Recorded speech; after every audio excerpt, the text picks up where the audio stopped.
puis on poursuit avec Ubisoft. Alors ça va mieux pour l'éditeur de jeux vidéo qui a entamé une phase de rebond après une longue période de creux, plus 4% hier. Et Ubisoft est même devenu la valeur préférée de Morgan Stanley dans le secteur.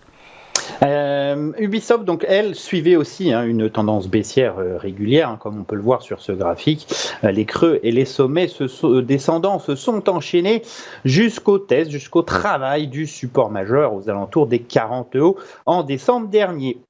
Après 3 tests consécutifs de ce niveau, les cours ont effectué un vif mouvement d'appréciation, notamment suite au rachat d'Activision Blizzard, un concurrent par Microsoft, qui a provoqué une très très nette accélération haussière. Le titre est ensuite revenu se positionner sur 30, 47, 61, ancienne résistance qui devient support, renforcée elle-même par le ratio de 50% de Fibonacci. Lorsqu'on a ce type de polarité, c'est-à-dire qu'une résistance devient support, c'est qu'on a probablement la mise en place d'une nouvelle tendance haussière, nouvelle phase impulsive en tout cas, qui pourrait permettre le franchissement de la moyenne mobile à 200 périodes et le ralliement de la résistance majeure à 57,20 dans les jours et semaines à venir. À moyen terme, ça sera le débordement de cette zone, une zone un peu large entre 57,20 et 62, qui permettrait de commencer à définir une tendance haussière assez nette. Ubisoft a ce petit caractère spéculatif à rajouter en plus suite au rachat effectivement d'Activision Blizzard par Microsoft.